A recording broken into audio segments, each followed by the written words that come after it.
Hi, I'm Robert. I'm originally from the Bay Area. Yeah.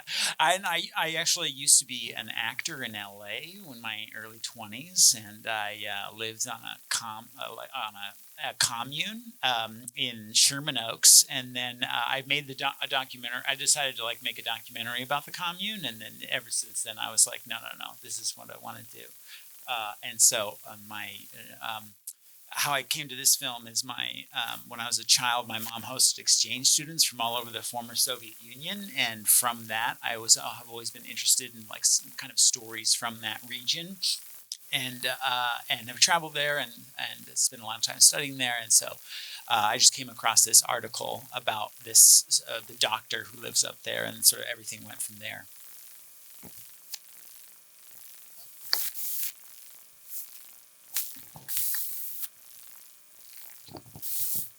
Hello, hello.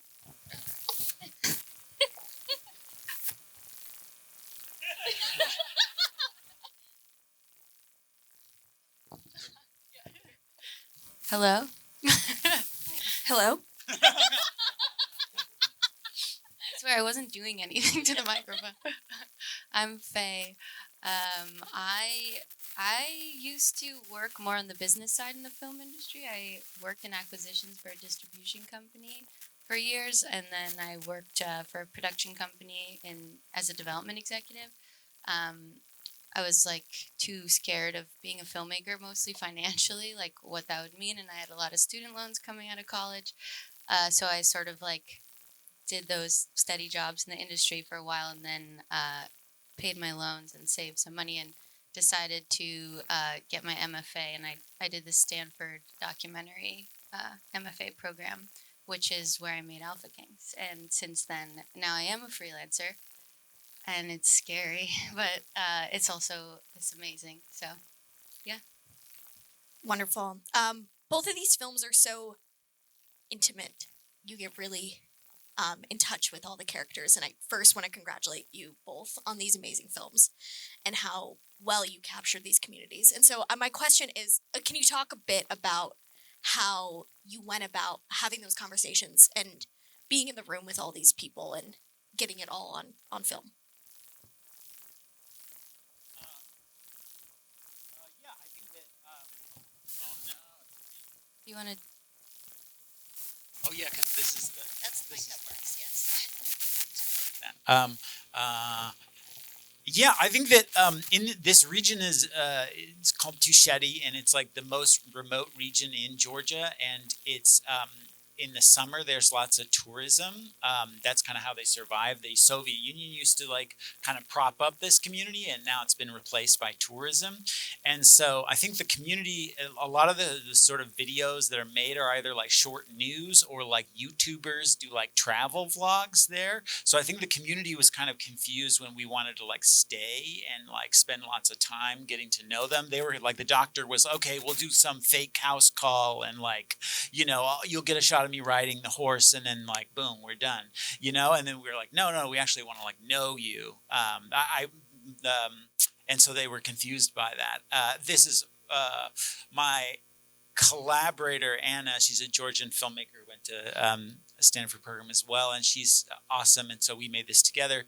And so anyway, yeah. So I think there was, and then we had to enter into this kind of level of really getting comfortable with them because I think they were not used to having like their real stories told and like what their sort of. And then I think it was really about because you have to hitch a ride on a military helicopter to get in there because they change out the border guards there. So we had just lots of time. So it was you just have to sit with them and drink with them all day. And because that's like expected, especially as a man, like it's what you're expected to do. So that yeah. And we really didn't want to, for better or for worse, we didn't want to stage moments. We really wanted to capture them. And so it just takes, it just takes forever and you have to be kind of on their time. So I think, but the upside of it was, I think we became like really good friends with these people. We're still in touch with a lot of them. And so that is really beautiful.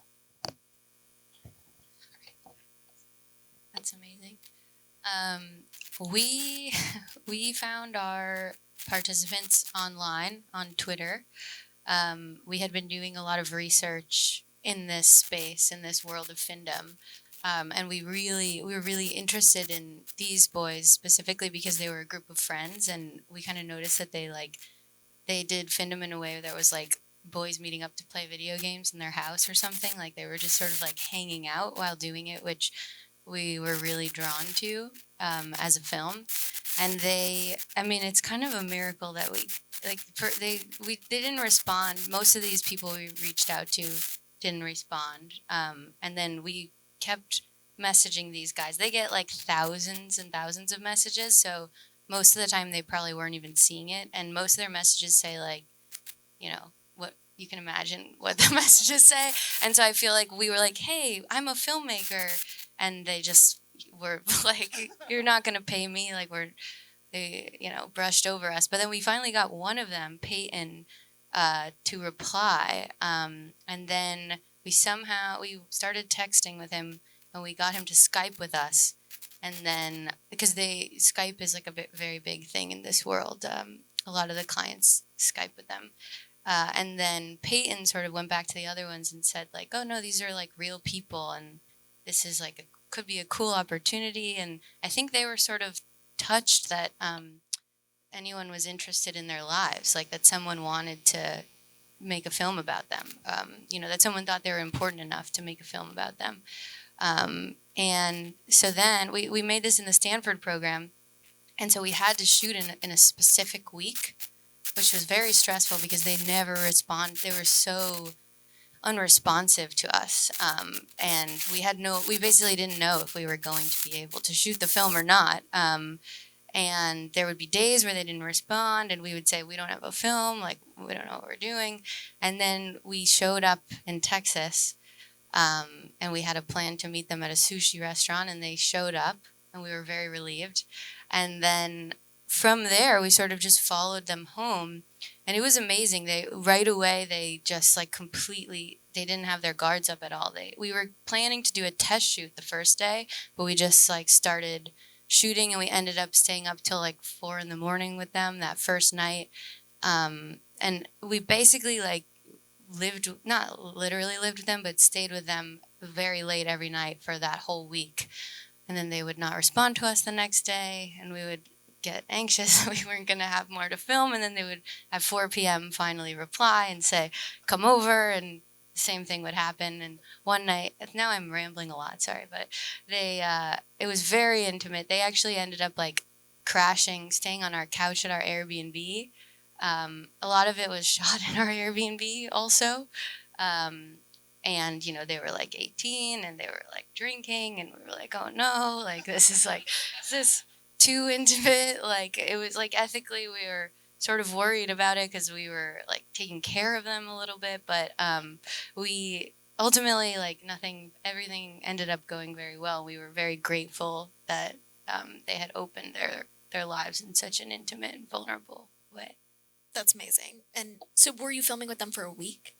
A week. We shot. It was like 6 or 7 days shooting. And Robert, how long were you filming in Georgia? Three. I think this was mainly composed of like 3 shoots over 2 weeks each shoot. Yeah. For my next question, so I shared a little bit about the other films that you watched, about how their proof of concepts, and a little bit about that trajectory. Can you talk about your films and the projects you're looking to make? Yeah, I think that this project is when Anna and I were shooting here for the first year, because this is like 3 years ago, and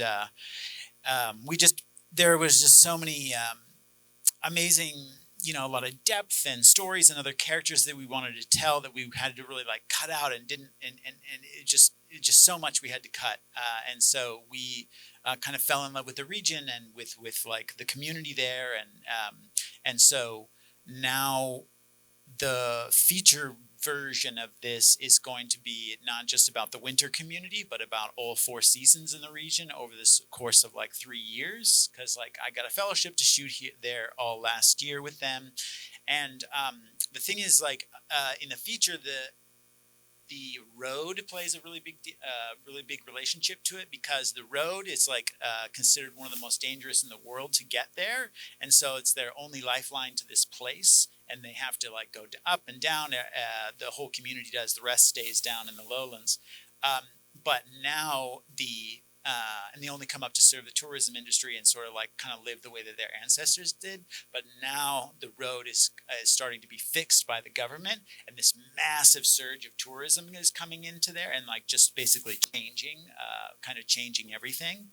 And there's a nurse and her autistic teenage daughter who we're following, as well as we're continuing to follow the doctor, because he's kind of like he's the only one left, and he's sort of barely holding on. And actually, this last year, he left the mountains and like went down is spending his first year in 40 years down in the lowlands, because he can no longer do it because he's getting sick and stuff like that. So, so it's more about I'd say cultural change within the region, and more expansive. Very cool.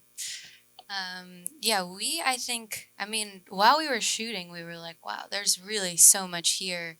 Like, we wish we had more than 15 minutes, because there was just like so much more. We wanted to spend more time there.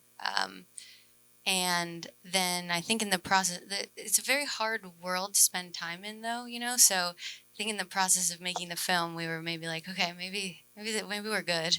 But then we released the film, and people started reaching out to us about that potential, and we started getting excited about it and thinking about how we could, because we had done all this other research that isn't included in the short. Like, we had spoken to many clients, for example, and we thought it would be interesting in a longer version to include the client perspective, like weaving in and out of this. And also to see how this kind of work affects their day-to-day lives and their relationships and their lives with their families. Like, we hint at that at the very end when we asked Nick about one of the guys about his parents, and he said he hasn't spoken to them, but there just wasn't really time for it in a short. And we felt like there was a lot to say about labor in America right now, and maybe even start shooting with their parents about their work. And so then we ended up we went back to Texas with some money from A24 Documentaries, which has now shut down, which is very sad. So we had been developing it with them for the last 6 months or so. And we got a lot of new access. We're still filming with 2 of the boys in this film, and then we found 2 new ones, one of whom has bought a mansion like with Findom money, and is 21 and has twins on the way with his wife, and there's a lot there, really. But so that was kind of a bummer. It was like very exciting that A24 came on board, and then their documentary arm shut down. So now we're about to like package our materials again to find another production company. So if anyone in the audience wants to work on it, but yeah, that's where we are. Awesome. I think that these 2 films are really interesting pairs. I was curious. I mean, the themes of masculinity are like very evident in both of these films, and you both just spoke about how there's this, and it sounds like in both the features, the themes of like, the past and the future are kind of coming to a head, and the old ways versus the new ways. And so I was curious if you could talk a little bit about how those themes kind of came to play in the film, and if that was like very intentional when you were going into it, or did those themes kind of find you through the process? I think that I think there was a sense of, I think when you kind of look at this place from like the first article I read, and what you see online is there's just like a lot of romanticization of this place and like what it kind of means about the past, because it's a very preserved area. And I think when we arrived there, it was really like, and this group of men mostly who stay are like, they're called the Tusheti basically, and they are made toasts about because they're like holding on to this region so it doesn't get invaded by Russia, or like holding on to sort of like this past, and they're sacrificing themselves to do this.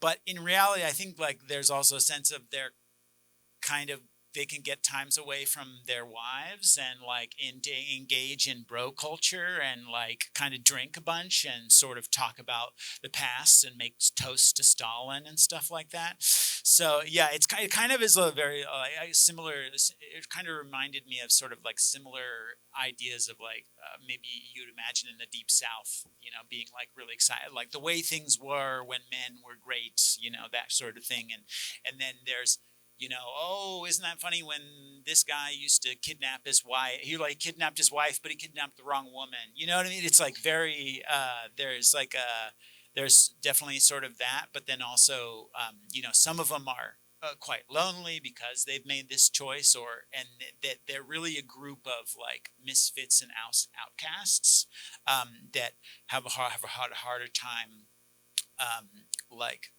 integrating into society. And so this sort of position of like staying within this region gives them maybe a sense of purpose as men when the world, like in Georgia and like everywhere, is changing.